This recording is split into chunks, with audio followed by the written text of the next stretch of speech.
George Muller అనే దేవుని సేవకుడు, దేవుని చేతిలో బహుబలంగా వాడబడిన వ్యక్తి. దేవుని చేతిలో వాడబడే వ్యక్తులు చాలా ధన్యులండి. ఈ లోక సంబంధంగా ఉన్నత స్థితిలో ఉన్న వారి కంటే కూడా దేవుని చేతిలో వాడబడే వ్యక్తులు బహుధన్యులు. జార్జ్ ముల్లర్ అనే దైవజనుడు దేవుని కొరకు అనేక కార్యాలు జరిగించి అనేక ఆత్మలను సంపాదించిన తరువాత ఒకరోజు ఒక వ్యక్తి ఇంటర్వ్యూ చేశారంట. దైవజను ఇంటర్వ్యూ చేస్తూ అడిగారు, దైవజనుడా, దేవుని కొరకు ఇంత బలంగా మీరు ఎలా వాడబడగలిగారు? ఇంతగా మీరు దేవుని కొరకు ఎలాగా ఆయన కార్యాలలో మీరు ముందుకు సాగారు? ఒకసారి చెప్పండి. What is the secret of your ministry? నీ పరిచర్య యొక్క రహస్యం ఏంటి? మీ పరిచర్య ఇంత మరి దేవునికి మహిమార్థంగా జరగడానికి ఉన్న రహస్యం ఏంటి? మాతో పంచుకుంటారని అడిగితే జార్జ్ ముల్లర్ అనే దైవ సేవకుడు చెప్పిన మాట ఏంటంటే, గతంలో ఒకరోజు నా లైఫ్లో ఈ జార్జ్ ముల్లర్ చనిపోయాడు అని చెప్పాడంట. ఏంటంట? గతంలో ఒకరోజు యేసు ప్రభుని నమ్ముకున్న తర్వాత, నా స్వంత రక్షకునిగా స్వీకరించిన తర్వాత నేను చనిపోయాను. ఒకరోజు చనిపోతే ఎలా బ్రతుకుతారండి? ఒకసారి చనిపోతే మళ్ళీ తిరిగి లేస్తారండి? మరణం అనేది ప్రతి ఒక్కరికి వస్తుంది. అండ్ డెత్ అనేది ఇర్రివర్సిబుల్ కదా. ఒకసారి వచ్చిందంటే చాలా చాలా రేర్. అంటే లాజర్ లాగా, దోర్కా లాగా బైబిల్ గ్రంథంలో కొన్ని సన్నివేశాలు మనం చదువుతాం. మరణించినప్పటికీ దేవుడు తన శక్తి ద్వారా వారిని లేపిన సందర్భాలు. కానీ యూజువల్గా అయితే అది జరిగే విషయం కాదు. ఒకసారి చనిపోయారంటే ఇంకా వారు ఎప్పటికీ చనిపోయినట్లే. కనుక ఆశ్చర్యంగా ఇంటర్వ్యూయర్ చూస్తూ ఉన్నాడంట, ఇదేంటి ఈయన చనిపోయాడు అంటున్నారంటే అప్పుడు జార్జ్ ముల్లర్ ఎక్స్ప్లెయిన్ చేస్తూ ఆయన చెప్పిన మాట ఏంటంటే, there was a day when I died to self. అహానికి నేను చనిపోయాను. నా ఇష్టాలకి, నా ఒపీనియన్స్కి, నా ఆలోచనలకి, నా ప్రణాళికలకి నేను ఒకరోజు చనిపోయాను. ఇంకొకటి, మనుషుల చేత అప్రూవ్ చేయబడాలి, మనుషులు నన్ను మెచ్చుకోవాలి, మనుషులు నన్ను అంగీకరించాలి అనే ఆలోచనకు కూడా నేను చనిపోయా.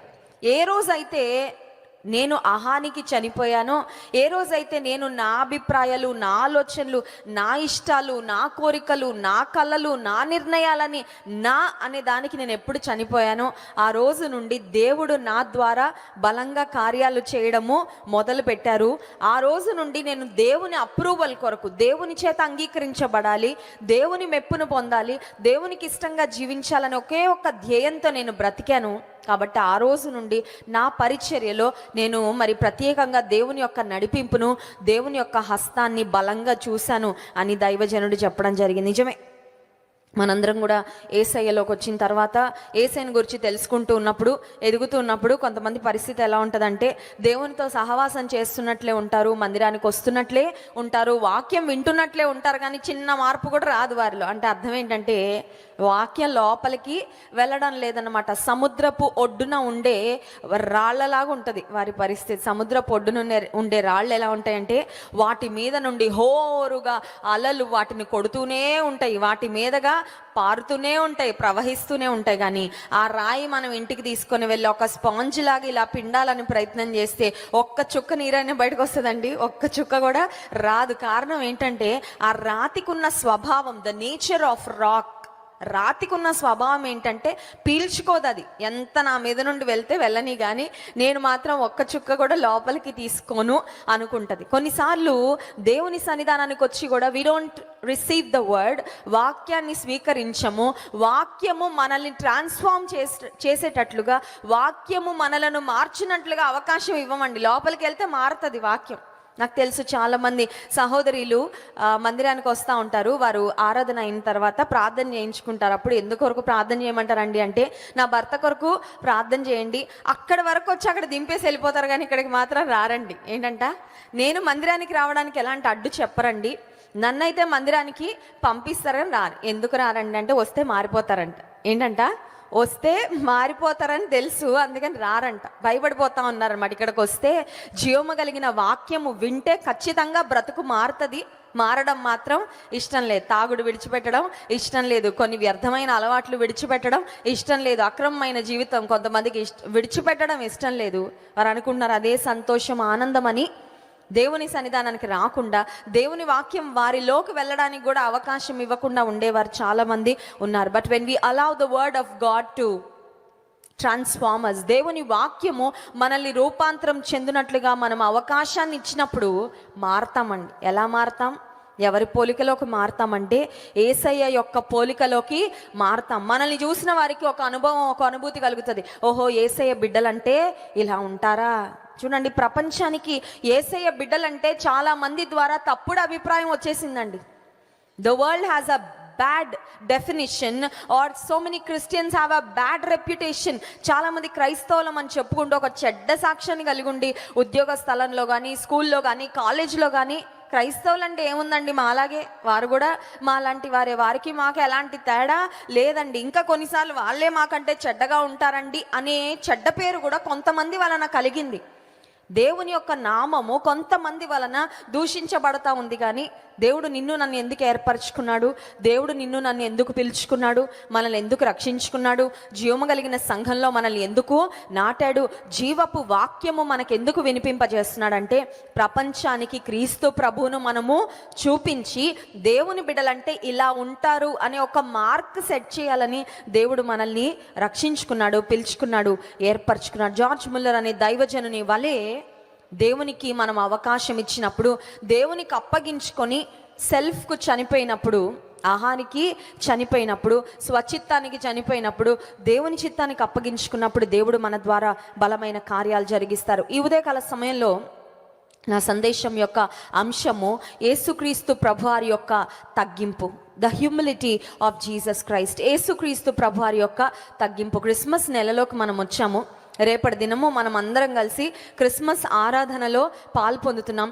కానీ దేవాది దేవుడు పరలోకం నుండి భూమి మీదకి రావాలంటే ఆయన మామూలుగా తగ్గించుకోలేదండి, చాలా తగ్గించుకున్నాడు, చాలా చాలా చాలా తగ్గించుకున్నాడు. He humbled himself.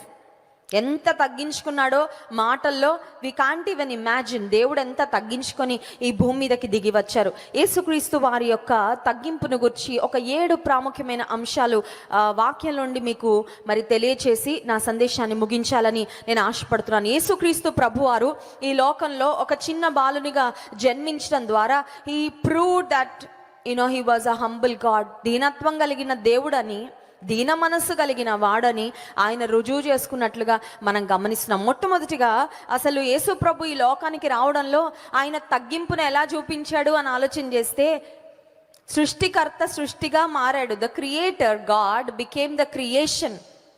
సృష్టికర్త అయిన దేవుడు సృష్టిగా మారాడు. ఇది ఎంత కష్టమో ఒకసారి ఆలోచన చేయండి. నా చేతిలో ఐఫోన్ ఉంది, నా చేతిలో యాపిల్ ఫోన్ ఉంది.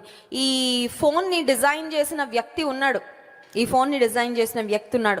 ఆ వ్యక్తి దగ్గర గనక మనం వెళ్ళి ఇంటర్వ్యూ చేస్తూ, ఏమండి పలానా ఐఫోన్ని మీరు డిజైన్ చేశారు కదా, ఐఫోన్లో ఎన్ని అద్భుతమైన ఫీచర్స్ పెట్టారు, ఐఫోన్ అంటే ప్రపంచంలో అందరూ కూడా ఇలాంటి ఫోన్ మనం కలిగి ఉండాలని ఆశపడేటట్లుగా అంత మంచి టెక్నాలజీతో మీరు డిజైన్ చేశారు కదా, ఈ ఫోన్లో ఎన్నో యాప్స్ డౌన్లోడ్ చేసుకోవచ్చు కదా, ఈ ఫోన్ ఎంతోమంది చేతిలో ఉంటుంది కదా, దీన్ని మీరే డిజైన్ చేశారు కాబట్టి మీరు కూడా ఒక ఐఫోన్లా మారిపోండి అని మనం యాపిల్ ఐఫోన్ని డిజైన్ చేసిన వ్యక్తిని అడిగితే ఏమంటాడండి? ఐఫోన్ అనే కాన్సెప్ట్ నా మైండ్లో నుంచి వచ్చింది, కానీ నేను ఎప్పటికీ ఐఫోన్ లాగా మారను. నేనెందుకు అవుతాను? ఒక వస్తువుగా నేనెందుకు అవుతాను? ఐఫోన్కి జీవం ఉంటుందా? ఐఫోన్కి ప్రాణం ఉంటుందా? పని చేస్తుంది, ఉపయోగపడుతుంది, యాప్స్ ఉంటాయి, దానివలన చాలా అడ్వాంటేజెస్ ఉంటాయి. మనం ఇతరులతో మాట్లాడచ్చు, వ్యక్తులతో కనెక్ట్ అవ్వచ్చు, జ్ఞానాన్ని పొందుకోవచ్చు. ఇంటర్నెట్లో కొన్ని విషయాలు మనం చదవడం ద్వారా, వినడం ద్వారా ఆత్మీయంగా ఎదగడానికి అవకాశం ఉంది. యూట్యూబ్లో చక్కని వాక్యాలు వినడం ఇంతవరకు ఓకే. కానీ ఈ ఫోన్ని డిజైన్ చేసిన వ్యక్తిని ఫోన్గా మారమంటే మాత్రం ఖచ్చితంగా మారడు. సర్వ జగత్తును నోటి మాటతో కలుగునుగాక కలుగునుగాక కలుగునుగాక అనగానే మొత్తం దేవుడు సృష్టించాడండి. కానీ మనిషి దగ్గరకు వచ్చేసరికి మాత్రం God had something else in his mind. కలుగునుగాక అనుంటే ఆదాం వచ్చేవాడు, అవునా కదా? సేమ్ వేలో చేసేయచ్చు దేవుడు ఆదామును కూడా. But God wanted to make Adam with his own hands. తన చేతులతో చేసుకోవాలని ఆయన ఆశపడ్డాడు. ఆయన ఊపిరిని ఊదాలని ఆశపడ్డాడు. అంటే దేవునికి సృష్టి అంతటిలో మానవులమైన మన పట్ల ఉన్న ప్రేమ ఎంత గొప్పదో ఒకసారి ఆలోచన చేయండి. కొన్నిసార్లు మనకి ఇష్టమైన వారు మన ఇంటికి వస్తున్నారు అనగానే నా చేతులతోనే చేసి పెట్టాలని కదండి. కొన్నిసార్లు కొంతమంది వారికి ఇష్టమైన వారికి ఫోన్ చేసి ఇంటికి వస్తుంటే, మీరు ఏం తింటారండి, మీకు ఏది బాగా నచ్చుతుందండి, మీకు ఏది ఇష్టం అండి, స్పైస్ వేయచ్చా, స్పైస్ వేయకూడదా, వెజ్జే తింటారా, నాన్ వెజ్ కూడా అంటే మాకు వచ్చే ఫోన్ కాల్స్ గురించి చెప్తా ఉన్నా నేను. ఎప్పుడైనా జాన్ వెస్లీ గారు ఎక్కడికైనా వెళ్తే నాకు వస్తాయి ఫోన్లు. ఏం తింటారండి, ఎలాగా ఆహారం ఎలా తీసుకుంటారు, ఎలా అయినా ఏ ఆహారం పెట్టినా కూడా తింటారండి. చికెన్, మటన్, ఫిష్ తప్ప వేరే అయితే నాన్ వెజ్ ఏం తినరు. కానీ మీకు ఏది అనుకూలం అయితే అది చేయండి. పప్పు చేస్తే ఇంకా మంచిది, పప్పు కూరగాయ చేస్తే హ్యాపీ, నో కంప్లైంట్స్. ఎవరేం పెట్టినా కూడా దేవుని సేవలో మాకు ఎలాంటి కంప్లైంట్స్, మమ్మల్ని ఇలా చూడలేదు, అలా చూడలేదు, ఇది పెట్టలేదు, అది పెట్టలేదు, అలాంటి కంప్లైంట్స్ ఏమి ఉండవని చెప్తా ఉంటాం.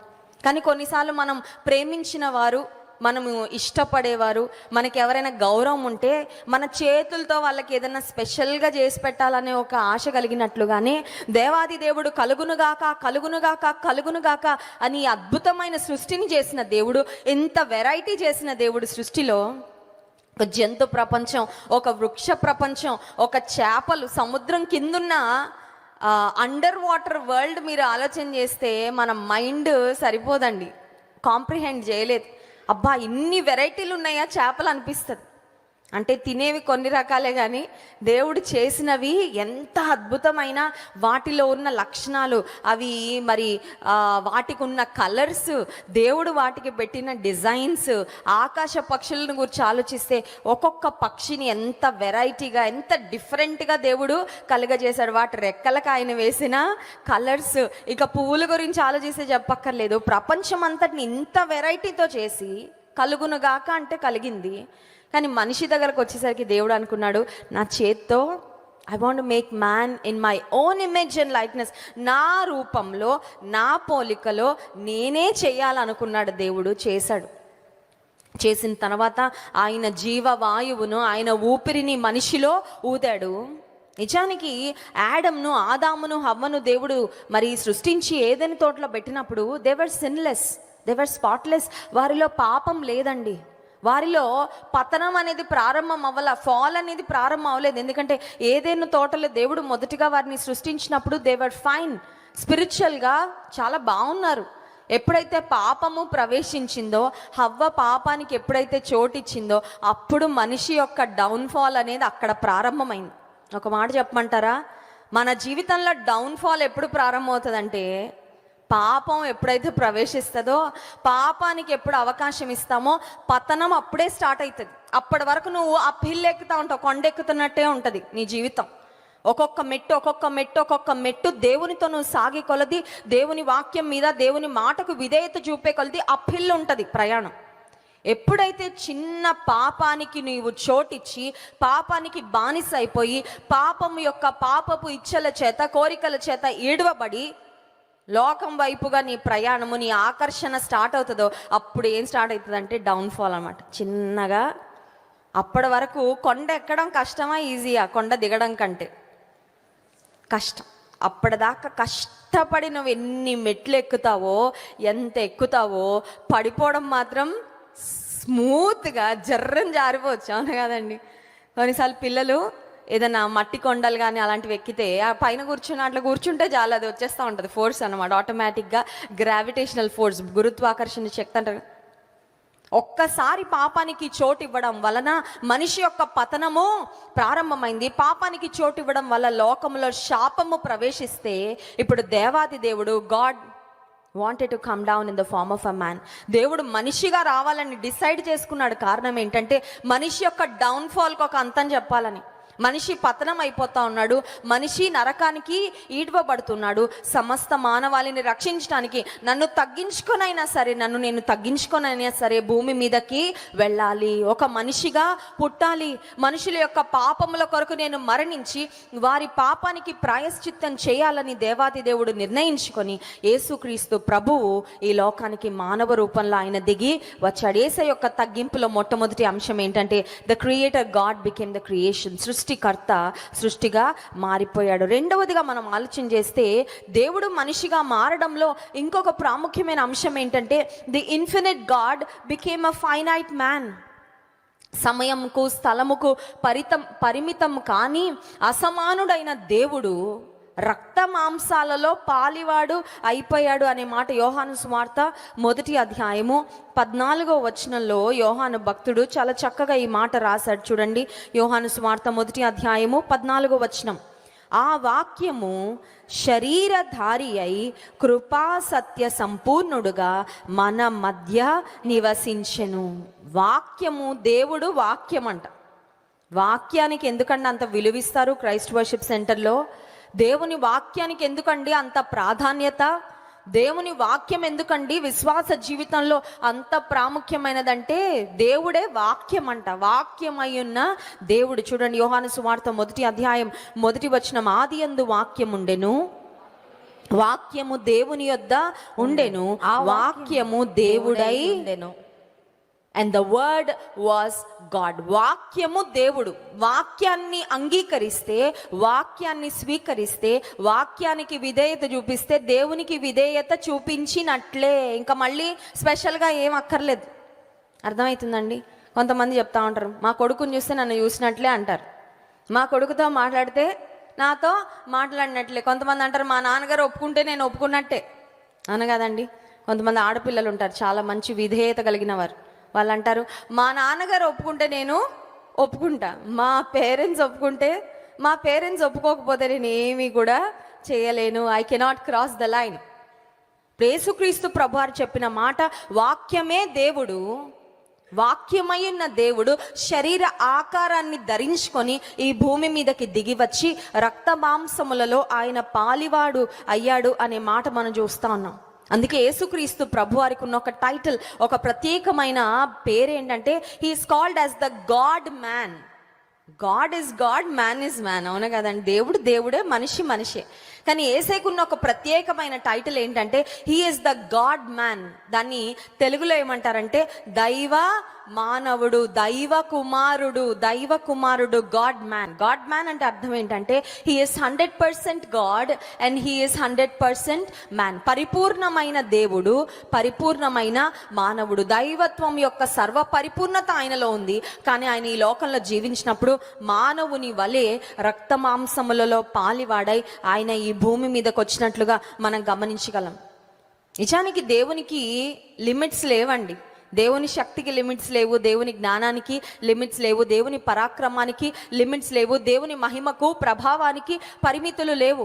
ఒకే సమయంలో అన్ని ప్రాంతాల్లో ఉండగలిగిన వాడు దేవుడు. ఒకే సమయంలో ఎంతో మందికి సహాయం చేయగలిగిన వాడు. శక్తిమాన్ అని ఇంతకుముందు చిన్నప్పుడు ఒకటి వచ్చేది, చిన్న పిల్లల్ని బాగా ఆకర్షించేది అది, ఆ ప్రోగ్రామ్, టీవీ ప్రోగ్రామ్. అందులో శక్తిమాన్ అనే వ్యక్తి ఏం చేసేవాడంటే, ఎక్కడైనా పిల్లలకి ఏదైనా కష్టం ఉంటే వాళ్ళు ఐ థింక్ శక్తిమాన్ అనుకునేవారేమో, అనుకోగానే ప్రత్యక్షం అయ్యేవాడు. ప్రత్యక్షం అవ్వగానే హెల్ప్ చేసేసేవాడు.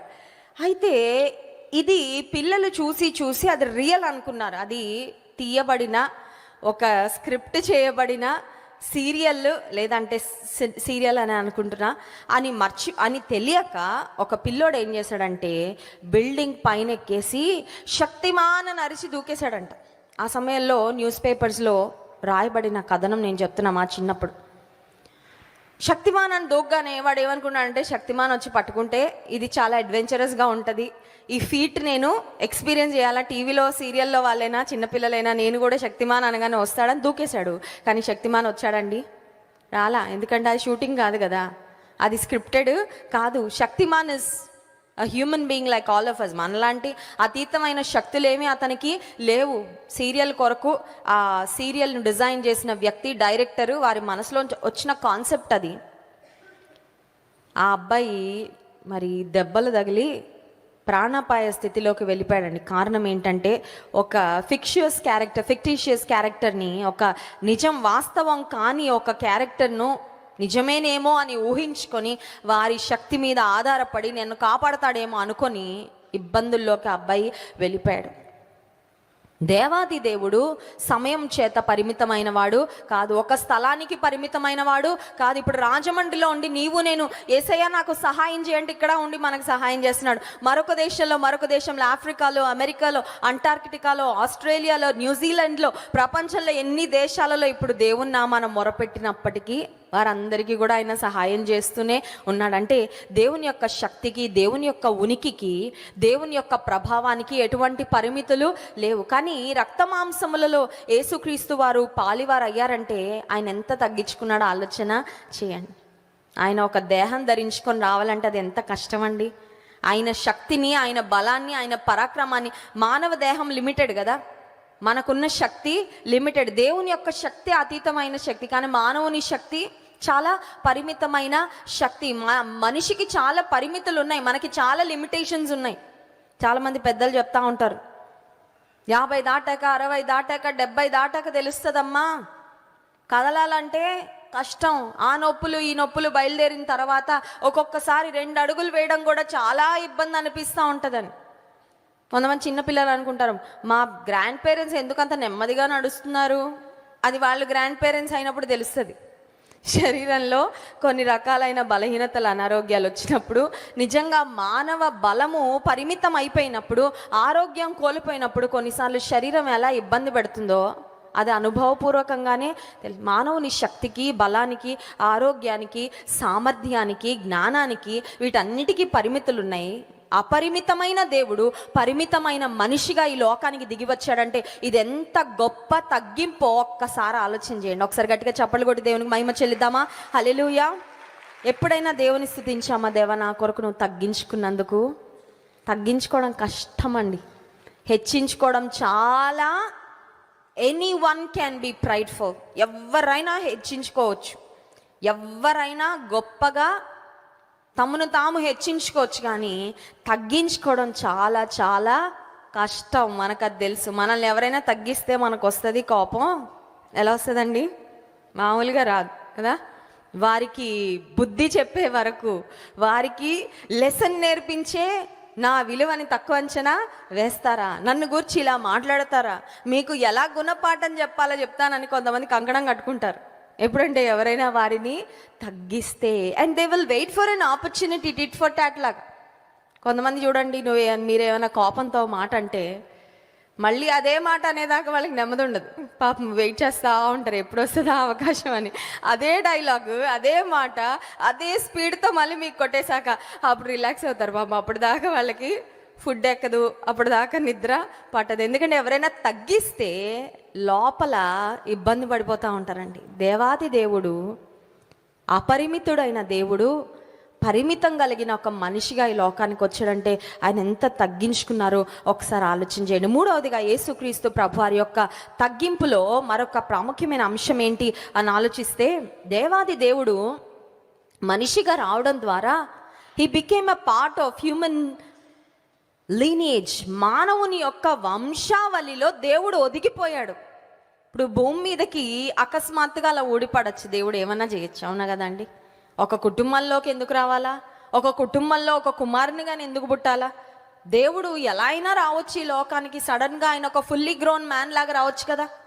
ఒక బాలుడుగా, ఒక గర్భంలో, ఒక స్త్రీ గర్భంలో ఒదిగి 9 నెలలు ఉండి, గర్భంలో పిల్లలు 9 నెలలు ఉన్నప్పుడు తల్లికి వేదనే, ఆ లోపల బిడ్డ కూడా వెయిట్ చేస్తూ ఉంటారంట. ఏమని తెలుసా? ఎప్పుడు బయటపడతానా అని.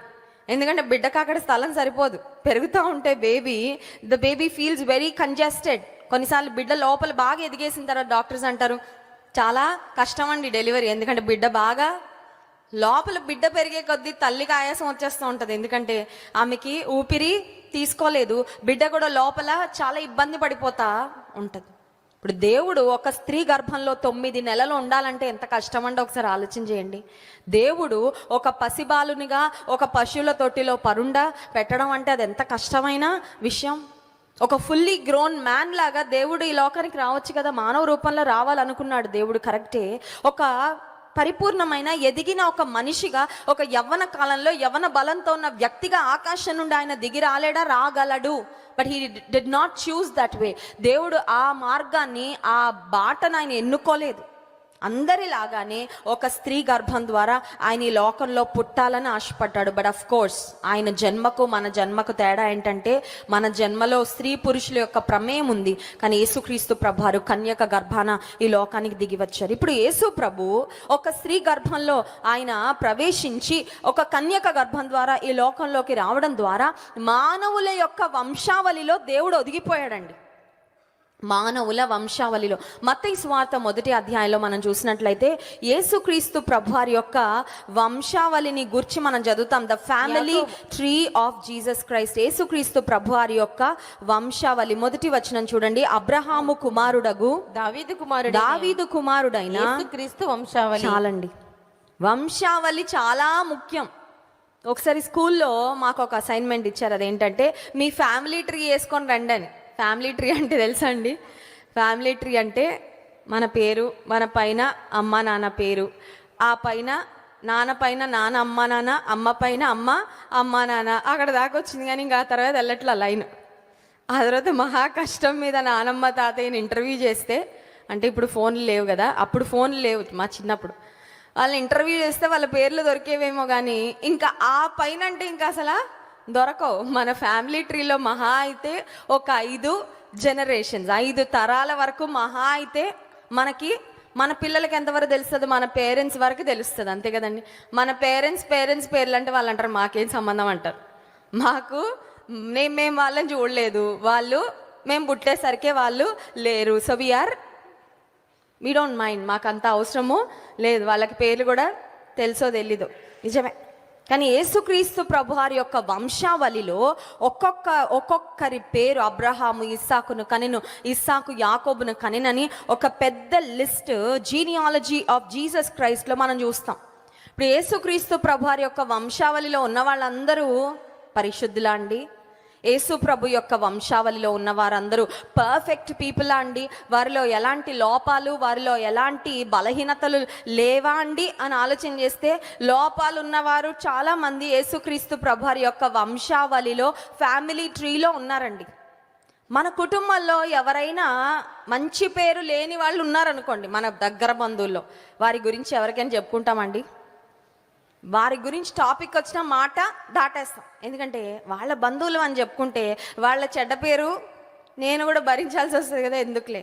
కొన్నిసార్లు తల్లిదండ్రులు పిల్లలు నువ్వు వాళ్ళని బాగా ఇబ్బంది పెడుతున్నప్పుడు అంటారు, నా కొడుకుగా నువ్వు ఎందుకు పుట్టావురా, నిన్ను నా కొడుకు అని చెప్పుకోవడానికి నాకు సిగ్గు అనిపిస్తుంది, మా ఇంటికి ఒక మచ్చలాగా నువ్వు అయిపోయావు, మన ఇంటికి ఉన్న మంచి పేరు నువ్వు చెడగొడతా ఉన్నావు. చూడండి, చాలాసార్లు మంచి రెప్యుటేషన్, మంచి పేరు లేని వారు, లేదంటే మంచి రెప్యుటేషన్ లేని వారు మన కుటుంబంలో ఉంటేనే we don't want to talk about them. వాళ్ళ గురించి మనకు జ్ఞాపకం చేసుకోవడం ఇష్టం ఉండదు, వారి గురించి ఎవరికి చెప్పడం ఇష్టం ఉండదు, వారి గురించి మెన్షన్ చేయడం మనకి ఇష్టం ఉండదు. కానీ యేసుక్రీస్తు ప్రభువారి యొక్క వంశావళిలో ఉన్నట్లుగా ఎవరి తర్వాత ఎవరు వచ్చారు, ఎవరి తర్వాత ఎవరు పుట్టారు, ఆ వంశావళంతటిని దేవాతి దేవుడు రాయించాడు. అంటే అర్థం ఏంటంటే ఇక్కడ కూడా దేవుని తగ్గింపు ఉందండి. దేవుడు పరిపూర్ణుడై ఉండి, లోపం లేని వాడై ఉండి, పరిశుద్ధుడైన దేవుడై ఉండి, అపరిపూర్ణులైన పాపంలో దేవునికి దూరంగా బ్రతికిన మనుషుల మానవాళి వంశావళిలో నుండి నేను రావడానికి నేను ఇష్టపడ్డానని దేవుడు మనకి చూపించాడంటే ఆయన తగ్గింపు ఎంత గొప్పదో ఒకసారి మీరు ఆలోచన చేయండి. గట్టిగా స్తోత్రం చెప్దామా? హల్లెలూయా. యేసుక్రీస్తు ప్రభువారి యొక్క వంశావళిలో I don't want to talk about the men, but I want to mention few women. యేసు ప్రభు వంశావళిలో అందరూ ఎక్కువ మంది పురుషుల పేర్లే మనం చూస్తాం, కానీ 5 స్త్రీల పేర్లు మనం గమనించగలం. 5 స్త్రీలు ఎవరంటే తామారు, రాహాబు, రూతు, ఆ తర్వాత బత్షెబా అని రాయబడలేదు, ఊరియా భార్య అని ఉంటుంది. 5వదిగా మరియా. ఈ విమెన్ ఎవరు అని ఆలోచన చేస్తే మనకు తెలుసు, తామారు తన జీవితంలో ఒక అక్రమమైన పని చేసినట్లుగా మనం గమనించగలం తామారు జీవితంలో. But she did it for the well being of her family. తన కుటుంబం యొక్క శ్రేయస్సు కొరకు, వంశాభివృద్ధి కొరకు ఆలోచన చేసి ఆమె ఆ పని చేసింది. ఆమె పర్ఫెక్ట్ కాదండి. 2వదిగా 5వ వచనంలో రాహాబు అనే మాట చూస్తాం. రాహాబు అనే స్త్రీ ఎవరంటే ఎరికో పట్టణంలో ఉన్న ఒక prostitute. She was a harlot. ఎరికో అనే పట్టణంలో ఉన్న ఒక వేశ్య, ఒక అన్యురాలు. కానీ వేగుల వారు పంపబడినప్పుడు 2 వేగుల వారిని దాచిపెట్టి వారికి సహాయం చేసి వారికి మంచి సమాచారం ఇచ్చి పంపించినందుకు ఎరికో పట్టణం మీదకి ఇశ్రాయేలీయులు యుద్ధం చేయడానికి వెళ్ళినప్పుడు ఆమె కుటుంబాన్ని స్పేర్ చేయడం వలన రాహాబు రక్షణ పొందింది. రాహాబు ఇశ్రాయేలీలో ఒకటిగా చేర్చబడింది. ఇశ్రాయేలీలో ఒకరిని ఆమె వివాహం చేసుకొని దేవునిలో సాగిందండి. ప్రతి పెన్సిల్కి ఒక ఎరేజర్ ఉంటుంది, అవునా కదా? పెన్సిల్కి ఎరేజర్ ఎందుకు ఉంటుంది అంటే మనం పర్ఫెక్ట్ కాదు కాబట్టి. అవును కదండి. ఇప్పుడు వైట్ ఇంక్ అని కూడా ఉంది కదా, వైట్ ఇంక్ ఎందుకంటే పెన్నుతో ఏదైనా తప్పులు రాస్తే వైట్ ఇంక్ పెట్టేసి దానిపైన ఓవర్ రైట్ చేసి దాన్ని ఇరేజ్ చేసి మళ్ళీ మనం రాసుకోవచ్చు అనమాట, పరీక్షలలో ఎస్పెషలీ. ఇప్పుడు పెన్సిల్కి ఎరేజర్ ఎందుకుందంటే తప్పులు మనం చేసినప్పుడు దాన్ని మళ్ళీ ఎరేజ్ చేసుకోవడానికి, రెక్టిఫై చేసుకోవడానికి eraser gives an opportunity.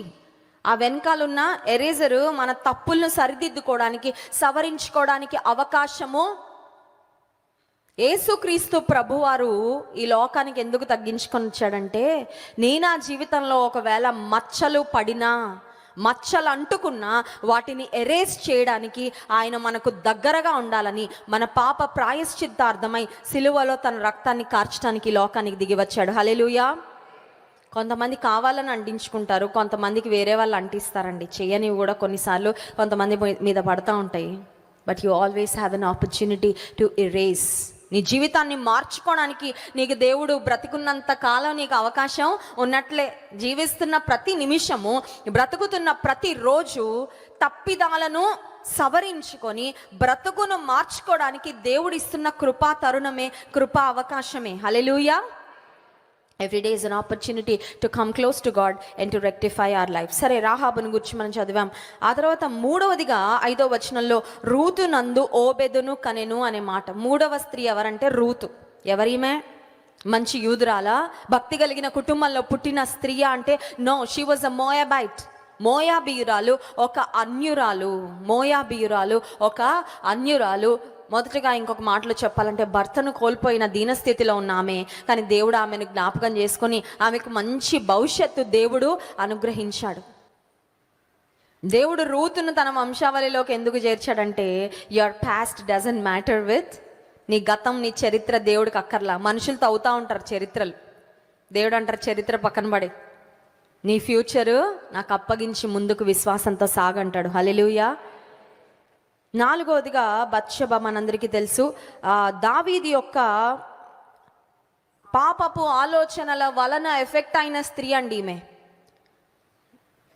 Bathsheba ఆమెగా ఏ రకమైన పాపాన్ని ఆమె ఇనిషియేట్ చేయలేదు తన లైఫ్లో, but she was affected by the sinful thoughts of David. దావీదు యొక్క పాపపు ఇష్టమైన ఆలోచనల ద్వారా బత్షెబ యొక్క జీవితం ఎఫెక్ట్ అయింది. She was also an unfortunate women in one way. కానీ యేసుక్రీస్తు ప్రభువారు ఆయన వంశావళిలో వీళ్ళందరి పేర్లు ఎందుకు రాయించారని ఆలోచిస్తే దేవుని యొక్క తగ్గింపు ఎంత గొప్పదో మనము అర్థం చేసుకోవాలని. God wanted to tell us that he can use imperfect people. దేవుడు అపరిపూర్ణులైన వ్యక్తులను కూడా వాడుకొని ఆయన సంకల్పాలను, ఆయన ఉద్దేశాలను నెరవేర్చుకోగలడని. 5వదిగా మరియ జీవితంలో మాత్రం ఆమె గురించి ఎక్కడ ఒక చిన్న మచ్చ కూడా మనకు కనబడదు. ఆమె ఒక యోగ్యురాలిగా ఉంది, ఆమె ఒక కన్యకగా ఉంది, ఆమె దేవుని యొక్క దయను, దేవుని యొక్క కృపను పొందుకున్న స్త్రీగా మనం చూస్తూ ఉన్నాం. యేసుక్రీస్తు వారి యొక్క తగ్గింపును గురించి మనం ఆలోచన చేస్తున్నాం. మొట్టమొదటిగా సృష్టికర్త సృష్టి అయ్యాడు.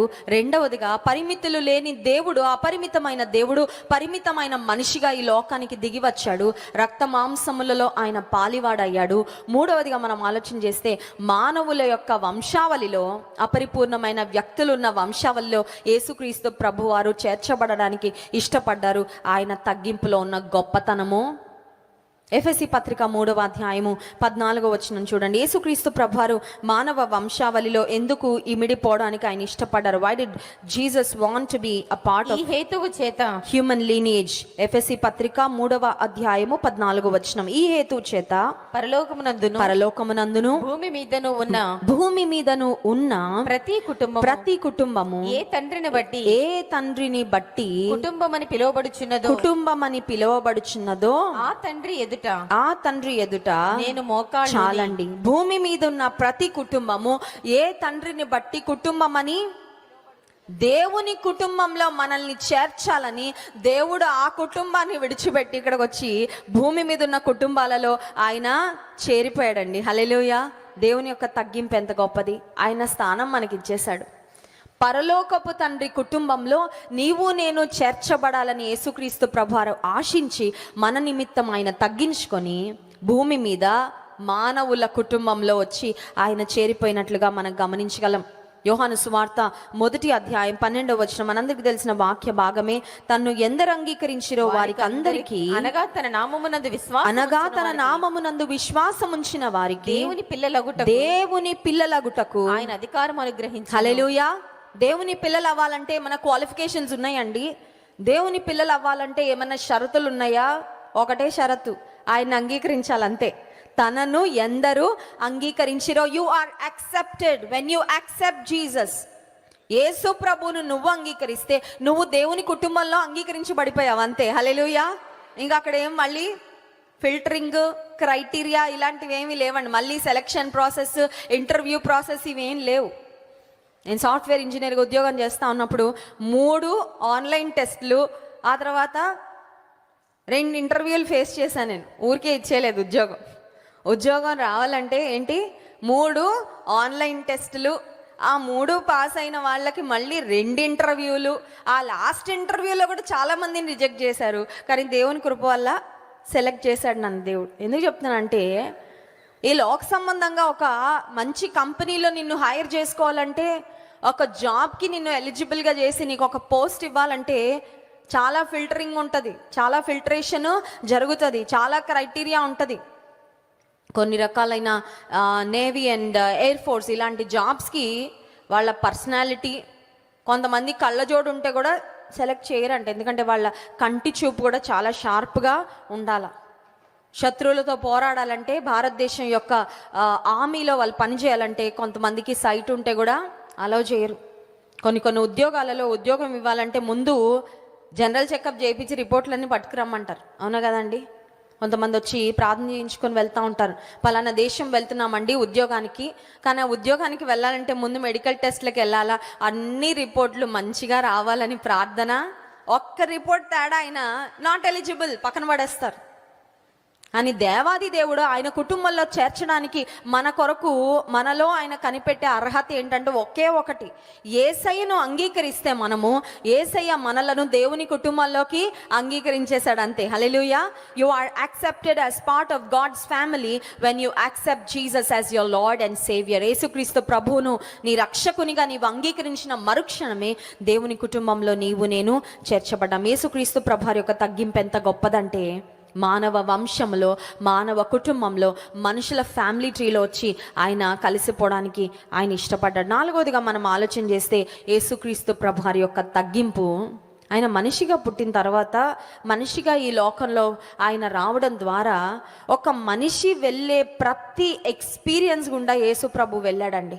He went through every single experience that you and I go through. నీవు నేను మనిషిగా ఎలాంటి ఆటుపోట్లు, కష్ట నష్టాలు, ఇరుకులు, ఇబ్బందులు, సమస్యలు అనుభవిస్తామో వాటన్నిటి గుండా యేసు ప్రభు వెళ్ళారు. ఆయనకి ఒక ఇల్లు, సొంత ఇల్లు లేకపోవడం అంటే బాధ ఏంటో ఆయనకు తెలుసండి. కొంతమంది ఎంత బాధపడతారు, సొంత ఇల్లు లేదండి, సొంత ఇల్లు కావాలండి, అడిగితే దేవుడు ఇస్తాడు ఖచ్చితంగా. Have a dream, start praying, దేవుడు ఫుల్ఫిల్ చేస్తాడు. సొంత ఇల్లు, ఒక మంచి ఇల్లు ఉండడం అదేం పాపం కాదు, తప్పు కాదు. కానీ ఒక ఇల్లు, మన కొరకైనా ఒక ఇల్లు లేకుండా అద్దిళ్ళల్లో ఉండే వాళ్ళకి ఉండే ఇబ్బందులు మామూలుగా ఉండవు. కొన్నిసార్లు ఆ ఇంటి ఓనర్స్ చాలా ఇబ్బంది పెట్టేస్తూ ఉంటారు. కొంతమంది అంటారు, దేవుని బిడ్డలు అండి మీకు ఇవ్వం ఇల్లు. ఏంటంట, దేవుని బిడ్డలు అయితే ఇల్లు ఇవ్వరంట. దేవుని బిడ్డలు ఉంటే ఇంకా నీ కొరకు ప్రార్థన చేస్తారు. దేవుని బిడ్డలు ఉంటే నీకు క్షేమం, నీకు దీవెన. కానీ చాలామందికి తెలియట్లేదు అన్యులకి. దేవుని బిడ్డలా అండి, మా ఇంట్లో మీరు ఉంటే ప్రార్థనలు మాత్రం పెట్టకూడదండి. ఏం పెట్టకూడదంట? డ్యాన్సులు పెట్టచ్చంట, డ్యాన్సులు, తాగుబోతు విందులు పెట్టచ్చంట, నో ప్రాబ్లం. కానీ ప్రార్థన మాత్రం పెట్టకూడదంట. మరి ప్రార్థన పెడితే ఏమైపోద్దో మరి. కొన్నిసార్లు సొంత ఇల్లు లేని వాళ్ళు పడే పాటలు చూస్తూ ఉంటే చాలా ఇబ్బంది పడుతూ ఉంటారు. But God knows that pain. యేసు ప్రభు నక్కలకు బొరియలున్నవి, ఆకాశ పక్షులకు గూళ్ళున్నవి, మనుష్య కుమారునికి తలవాల్చుకొనుటకైనను లేదని అతనితో చెప్పాను. స్థలం లేదయ్యా. శిష్యులతో కూడా అదే చెప్పాడు. నాతో వస్తే ప్రతిరోజు నీకు స్టార్ హోటల్లో అకామిడేషన్ ఉండదు, సిద్ధమైతే రండి. వెళ్ళిపోయారండి శిష్యులు 12 మంది. నా వెంబడి రండి, నేను మిమ్మల్ని మనుషుల పట్టు జాలలుగా చేస్తానంటే, మాకు ఇల్లున్నా లేకపోయినా పర్లేదయ్యా, నిన్ను వెంబడిస్తాం. ఇల్లు లేని పరిస్థితి అంటే ఏంటో యేసయ్యకు తెలుసు. 2వదిగా యేసుక్రీస్తు ప్రభువారు దప్పిగొన్నారనే మాట చూస్తామండి. సమ్మర్లో మనకి ఎంత దాహం వేస్తుంది. సమరయ స్త్రీ వద్దకు సుకారు అను ప్రాంతంలో యేసుక్రీస్తు ప్రభువారు బావి వద్దకు వచ్చిన సమరయ స్త్రీతో ఆయన దప్పికొని దాహమునకు నీళ్ళిమ్మని ఆమెను అడిగినట్లుగా మనం గమనించగలం. అంత మాత్రమే కాదు, మత్తయి సువార్త 4వ అధ్యాయం 2వ వచనంలో యేసుక్రీస్తు ప్రభువారు 40 దినాలు ఉపవాసం ఉన్న తర్వాత ఆ మాట చదవండి. మత్తయి సువార్త 4వ అధ్యాయం 2వ వచనం. 40 దినములను 40 రాత్రులను 40 రాత్రులను ఉపవాసం ఉండిన పిమ్మట ఆయన ఆకలి గొనగా చాలండి. ఆకలి అంటే ఏంటో యేసయ్యకు, నువ్వు ఉపవాస ప్రార్థన చేసినప్పుడు నీకు ఆకలి వస్తుంది కదా, అది ఆయనకు తెలుసు. God knows. పేగులు కేకలేస్తూ ఉంటాయి కదండి. చచ్చిపోతామేమో అనే ఫీలింగ్ కూడా వచ్చేస్తుంది కొంతమందికి. అమ్మో ఇప్పుడు ఇంకా ఉపవాసం కంటిన్యూ చేశానంటే ఏం వెళ్ళవు, స్ట్రాంగ్ అవుతావు, ఇంకా ఆత్మీయంగా చాలా బలంగా శరీరాన్ని జయిస్తావు. శరీరాన్ని ఇంకా నువ్వు కంట్రోల్లో పెట్టుకోవచ్చు ఉపవాసం ద్వారా. ఆకలి అంటే ఏంటో యేసయ్యకు తెలుసు. God knows what hunger is. ఆ తర్వాత యేసు ప్రభుకు హర్ట్ చేయబడడం అంటే ఏంటో బాగా హర్ట్ చేయబడినప్పుడు లోపల కుమిలిపోతూ ఉంటాం, లోపల ఏడ్చుకుంటా. కొన్నిసార్లు ఎవరికైనా చెప్తే ఇంత చిన్నదానికి అంత బాధపడుతున్నావా అంటే ఇంకా బాధ అయిపోద్ది. ఎందుకంటే నాకు ఇంత బాధ కలిగితే నీకు అసలు అదేంటి అంటే ఎంత మా పిల్లలు ఎప్పుడైనా దెబ్బ ఏదైనా తగలగానే ఏమవ్వలే నువ్వు జంప్ చేసావంటాను నేను, ఎందుకంటే దాన్ని కొంచెం లైట్ చేయాలని. అప్పుడు ఒక్కొక్కసారి మా వాళ్ళకి బాధ అయితే, ఇంత నొప్పి వస్తుంటే మమ్మీ జంప్ చేశానంటావా నువ్వు, ఇంత నొప్పి వస్తుంటే పోన్లే పర్లేదులే అంటావా నువ్వు, లేదు మమ్మీ నాకు చాలా ఇప్పుడు ఏం కావాలంటే చిన్న ఓదార్పు కావాలన్నమాట. కాసేపు అక్కడ కూర్చుని కొంచెం ఏదో సంధాయించో ఆయింట్మెంటో ఏదో చేస్తే అప్పుడు కొంచెం వెన్ యూ ఆర్ హర్ట్. నేను కొన్నిసార్లు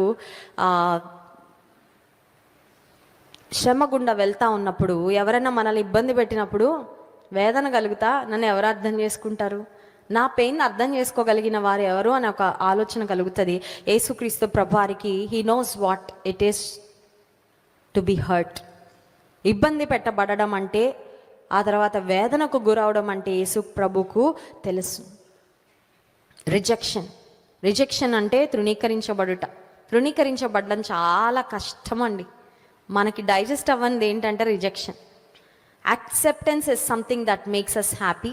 మనల్ని అంగీకరించే వాళ్ళంటే మనకి ఇష్టం, అంగీకరించబడాలని కోరుకుంటాం. ఎవరైనా మనల్ని తృణీకరించారంటే తట్టుకోలేం. కానీ యేసు ప్రభుని తన సొంత వారే ఆయన తృణీకరించారంట.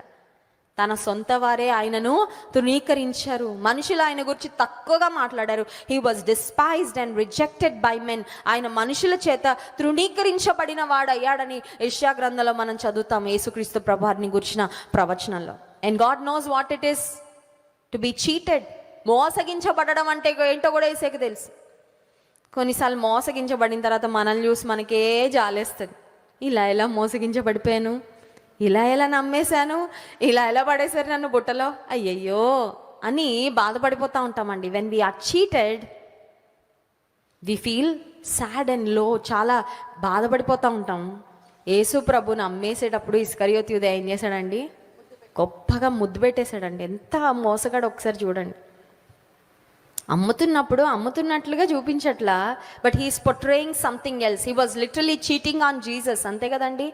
ప్రేమిస్తున్నట్లుగా ప్రపంచానికి చిత్రీకరిస్తూ, ప్రేమిస్తున్నట్లుగా యేసయ్యకు చూపిస్తూ చేస్తున్నది ఏంటంటే అమ్మి వేసి సిలువకు అప్పగించేస్తూ ఉన్నాడు. అది ఎంత భయంకరమైన మోసం అది. నువ్వు నీ జీవితంలో మోసగించబడ్డావా? యేసయ్యకు తెలుసు మోసగించబడడం అంటే ఏంటో. అంత మాత్రమే కాదు, God knows what it is to suffer alone. ఒంటరిగా వేదన పొందడం అంటే ఏంటి యేసయ్యకు తెలుసు. కొన్నిసార్లు వేదనలో వీరు మన ప్రక్కన ఉంటారు. కొన్నిసార్లు ఎవరు ఉండరండి మన ప్రక్కన. Jesus knows what it is to be stressed. Stress తెలుసా మీకు? స్ట్రెస్ తెలియని వారు ఎవరైనా ఉన్నారని అడగాలి ఈ రోజుల్లో, అవునా కదండి? స్ట్రెస్ తెలుసా అండి? ఎందుకు తెలియదండి? మా ఫ్రెండేనండి. స్ట్రెస్ రోజు వస్తూ ఉంటుంది పోతూ ఉంటుంది కదండి. స్ట్రెస్ ప్రతి మనిషికి ఉందండి. నిన్న మా పాప స్కూల్కి వెళ్ళాను, పేరెంట్ టీచర్స్ మీటింగ్ అయితే. ఎంత సేవకురాలనైనా పిల్లల చదువుల విషయంలో, స్కూల్ విషయంలో I want to be there. వాళ్ళ చదువుల్లో కూడా మంచిగా చదవాలనేది నా పట్టుదల. దేవుని బిడ్డలు ఎప్పుడు మొద్దుల్లాగా, ఫెయిల్యూర్ క్యాండిడేట్లాగా, చదువు విషయంలో వెనుకబడిన వారిగా ఉండకూడదు అనేది నా తాపత్రయం. దేవుని బిడ్డలు అన్నింటిలో ముందే ఉండాలి. హల్లెలూయా.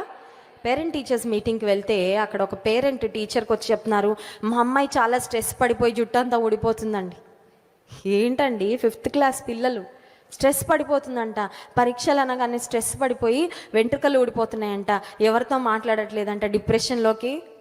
స్ట్రెస్ తెలియని వాళ్ళు ఎవరు లేరు. స్ట్రెస్ కొంతమందికి బెస్ట్ దోస్త్ కదా, ప్రతిరోజు ఉంటుంది స్ట్రెస్. స్ట్రెస్ లేని రోజు చాలా తక్కువ, కొంతమందికి స్ట్రెస్ లేని రోజులే ఉండవేమో. యేసుక్రీస్తు ప్రభువారు ఆయన శిలువ మరణానికి వెళ్ళక మునుపు గెత్సెమనే తోటలో ఆయన చెమట రక్త బిందువులుగా ఎందుకు మారిందంటే హీ వాజ్ స్ట్రెస్డ్. ఆయన వెళ్ళవలసిన శిలువ మరణము శ్రమ ఆయన కళ్ళ ఎదుట అది మెదలాడుతూ ఉంది. యాక్సిడెంటల్గా జరగలేదు. దైవ మానవుడు అనే మాట చెప్పాను కదా, he is the God man. మనిషిగా ఉన్నాడు కాబట్టి మానవ శరీరంలో ఉండే ప్రతి బలహీనత, మానవ శరీరంలో ఉండే ప్రతి అనుభవం ఆయనలో ఉంది. At the same time because he is God, he four new. ఆయన దేవుడు కాబట్టి జరగబోయే విషయాలు కూడా ఆయనకు తెలుసు సంపూర్ణంగా. ఆయన చెమట రక్త బిందువులుగా మారింది. And he suffered alone. అప్పటి వరకు గుంపులు జన సమూహాలు ఉన్నారు, కానీ సిలువ మోస్తా ఉన్నప్పుడు దూరం నుండి చూసిన వారే కదండి. కురేనీడైన సీమోను మీదకి బలవంతంగా పెడితే కాసేపు మోసాడు, ఇచ్చి వెళ్ళిపోయాడు. కానీ బట్ జీసస్ సఫర్డ్ అలోన్. ఒంటరిగా యేసు ప్రభువారు శ్రమ పడ్డారు. యేసు ప్రభువారి తగ్గింపు ఎంత గొప్పదంటే, నీ వలే నా వలే ఈ భూమి మీద ఉన్న మనిషి ఎటువంటి వేదనలు, బాధలు, ఆటుపోట్లు, ఇబ్బందులు ఎదుర్కొంటారో అవన్నీ యేసయ్య మన కొరకు ఎదుర్కొన్నాడు. అంత గొప్ప తగ్గింపు అయినది. హల్లెలూయా. 5వ అంశం యేసుక్రీస్తు ప్రభువారి యొక్క తగ్గింపును గురించి, he humbled himself to the point of dying on the cross. తగ్గించుకున్నాడు. ఆయన జన్మలో తగ్గింపు ఉంది, ఆయన జీవితంలో తగ్గింపు ఉంది, ఆయన జీవితంలో ప్రతి ఘట్టంలో కూడా మనం చూడగలం తగ్గింపు. శిష్యుల పాదాలు కడిగినప్పుడు ఆయన తగ్గింపు చూపించాడు. He showed humility everywhere. కానీ యేసుక్రీస్తు ప్రభువారి యొక్క తగ్గింపు సిలువ మరణంలో కూడా తగ్గింపు ఉంది. ఎందుకు అంటే సిలువ మరణము కేవలము ఆ కాలంలో ఉన్న క్రూరమైన మరణము మాత్రమే కాదు. It is not just the cruellest form of death.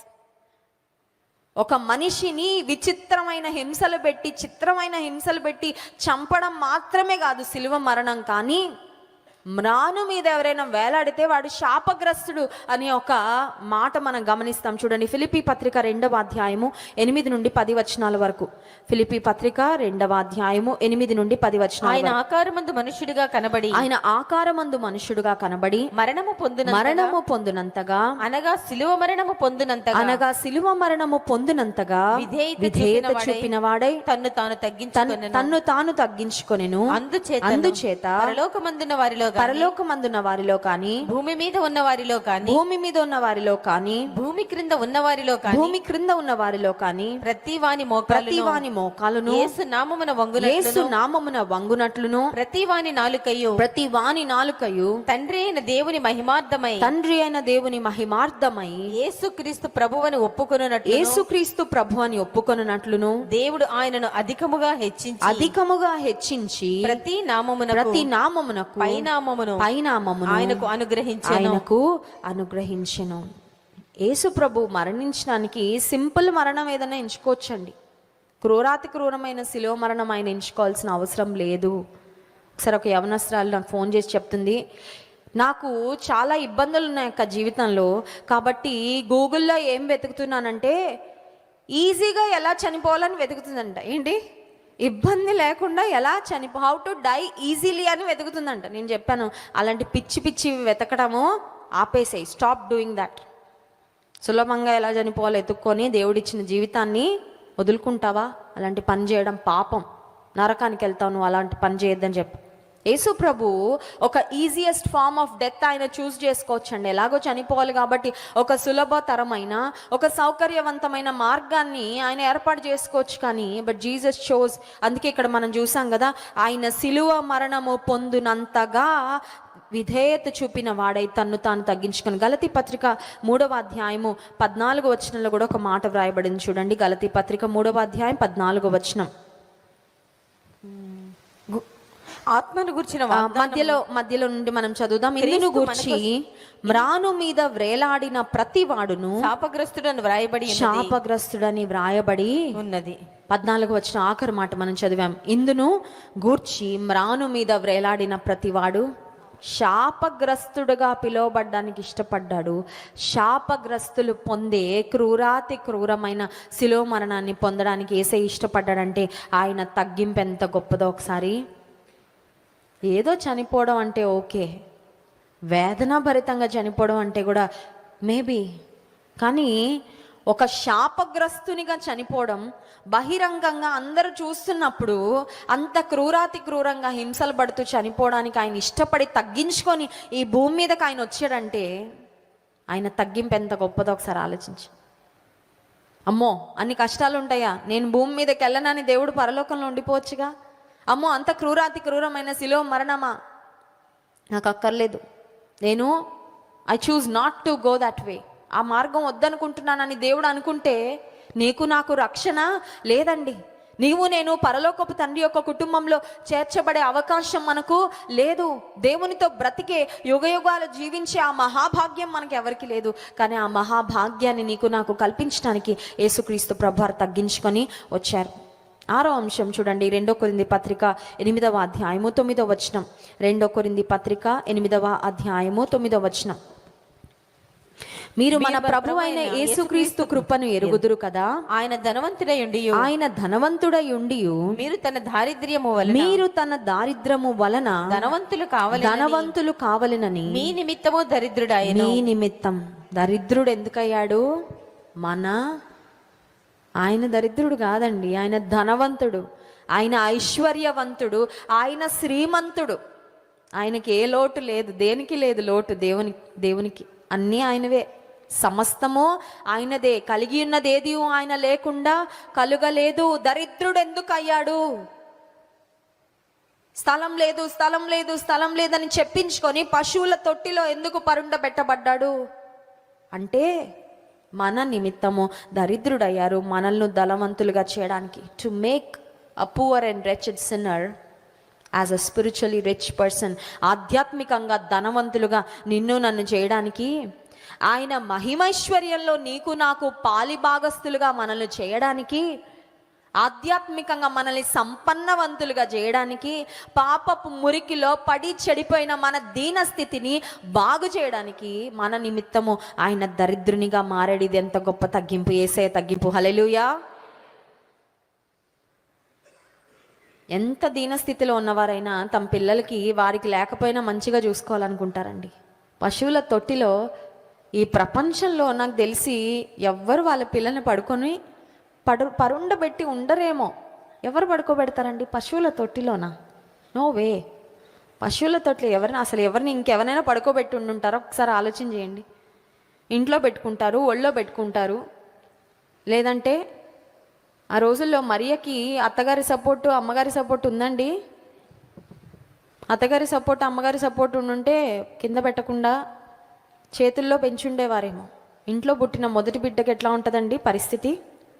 రాజాలా ఉంటుంది కదా. సంవత్సరం దాకా కొంతమంది ఇంట్లో బిడ్డని కాలు కింద పెట్టినవారు. అమ్మా పుట్టిందండి పాప, మా ఇంటి ప్రిన్సెస్, పుట్టాడండి వీడు, గొప్పగా చూసుకోవాలి. గుర్రాలు వాళ్ళకు ఎత్తుకొని మోయడానికి కదండి. ఇంట్లో అత్తలు, మేనత్తలు, మేనమామలు, నానమ్మలు, తాతయ్యలు, అమ్మమ్మలు అందరు మోస్తా. ఇప్పుడు యేసయ్యకు there was no one to support. ఎందుకంటే సెన్సస్లో వ్రాయబడడానికి మరియ యోసేపులు వెళ్ళారు. అండ్ సడన్గా మరియకు కాన్పు సమయం వచ్చింది. యోసేపు ఒక పురుషుడు, ఆయనకి ఏమైనా ఎత్తుకోవడానికి వస్తుందండి? పురుషులకు ఎత్తుకోవడానికి వస్తుందా? రాదు. ఎట్లా ఎత్తుకోవాలి? పెద్ద పెద్ద వస్తువులు అంటే మోసేస్తారు, కానీ పసిబిడ్డను ఎత్తుకోవడం అంటే చేత కాదు. ఆ టైంకి ఒక సమయం వచ్చింది, పడుకోబెట్టాల్సి వచ్చింది. ఎక్కడ పెట్టాలి? పశువుల తొట్టిలో పెట్టాల్సి వచ్చింది. ఈ ప్రపంచంలో ఏ మనిషి కూడా పశువుల తొట్టిలో పరుండబెట్టబడడేమో, కానీ యేసయ్య నీ కొరకు నా కొరకు తగ్గించుకొని ఆయన పశువుల తొట్టిలో పరుండబెట్టబడి ఆయన దరిద్రునిగా ఈ లోకానికి రావడానికి గల కారణం ఏంటంటే నిన్ను నన్ను ఆయన మహిమైశ్వర్యంతో మహదైశ్వర్యంతో నింపాలని. హల్లెలూయా. ఆఖరి మాట నేను చెప్పి ముగిస్తాను. Why did Jesus humble himself? ఎందుకు తగ్గించుకున్నారు? తగ్గింపు కనబడేటట్లుగా ఎందుకు తగ్గించుకున్నారు? 2 విషయాలు ఉన్నాయండి. కొన్ని మన లోపల ఉంటాయి, కొన్ని చూపిస్తాం, కొన్ని చూపించాం, అవునా కదా? మంచివన్నీ చూపిస్తాం, చెడ్డవన్నీ లోపల దాచుని లేయర్స్ లేయర్స్ లేయర్స్ లోపల ఎక్కడో ఉంటాయి, కొన్ని బయటకు రావవి కదండి. కొన్ని విషయాలు ఎవరికి చెప్పం, కొన్ని ఎవరితో పంచుకోం. కొన్ని ఆలోచనలు ఉంటాయి కానీ దే డోంట్ కమ్ అవుట్ కదా. కొన్ని చూపిస్తాం, కొన్ని చూపించాం బయటకి. ఇప్పుడు యేసు ప్రభు తన తగ్గింపును, why did he display his humility for the world to see, ప్రపంచం చూసేటట్లుగా ఆయన తగ్గింపుని ఎందుకు కనుపరచాడు అని ఆలోచన చేసినట్లయితే మత్తయి సువార్త 11వ అధ్యాయం 29వ వచనం చదవండి. మత్తయి సువార్త 11వ అధ్యాయం 29వ వచనం. నేను సాత్వికుడను దీన మనసు గలవాడను గనుక నీ మీద నా కాడి ఎత్తుకొని నా యొద్ద నేర్చుకొనుడి, అప్పుడు మీ ప్రాణములకు విశ్రాంతి దొరుకును. హల్లెలూయా. యేసయ్య అంటున్నాడు, నేను సాత్వికుడను దీన మనస్సు గలవాడను. ఎవరికి డౌట్ లేదండి, యేసయ్యలో దీనత్వం ఉంది అన్నది ఎంత సుస్పష్టంగా ఆయన జన్మ దగ్గర నుంచి ఆయన చూపించాడు, ఆయన జీవితంలో చూపించాడు, ఆయన మరణంలో చూపించాడు. Jesus displayed his humility for the world to see, ప్రపంచం చూసేటట్లుగా ఆయన తగ్గింపును కనుపరిచిన దేవుడు ఎందుకు కనుపరిచాడంటే మనం నేర్చుకోవాలని. కొన్నిసార్లు విని నేర్చుకునే దానికన్నా, చదివి నేర్చుకునే దానికన్నా చూసి చాలా నేర్చుకుంటామంట. స్తోత్రం చెప్దామా? హల్లెలూయా. చూసి నేర్చుకునే వాళ్ళు ధన్యులు. కొంతమంది చూసి చెడ్డ విషయాలు నేర్చుకుంటారండి, వాళ్ళు బ్యాడ్ కదా. కొంతమంది చూసి శ్రేష్టమైన విషయాలను నేర్చుకుంటారు, గ్రహిస్తారు. జాన్ వెస్లీ గారి గురించి నేను ఒక మాట చెప్పగలను. వివాహమైన తరువాత దైవజనుని చూసి చాలా విషయాలు నేను నేర్చుకున్నానండి. Hallelujah. I've seen him and I've learn. ఆయన నోరు తెరిచి నాకు ఏది చెప్పేవారు కాదు. కొన్నిసార్లు కొన్ని గమనిస్తూనే దైవజనులు ఇలా ఇంత తగ్గించుకుంటున్నారా, ఇంత క్షమిస్తారా, ఇంత ప్రేమిస్తారా, ఇలా సర్దుకుపోతారా, చూసి నేర్చుకున్నా. ఒకటే అనుకుంటా, కేవలం భార్యగా ఒక ఆనందపడ్డం కాదు ఆయన భార్యనని, ఆయనలో ఉన్న ఆత్మీయ లక్షణాలు కూడా నేను నేర్చుకోవాలి. ఎందుకంటే నా చుట్టూ పెట్టాడు దేవుడు దైవికమైన ఆత్మీయ తండ్రి గారిని చూసి చాలా నేర్చుకుంటా. నేను ఆత్మీయ తల్లి గారిని చూసి నేను నేర్చుకుంటా. యేసు ప్రభు తగ్గింపుని ఎందుకు చూపించాడంటే so that we can learn from him.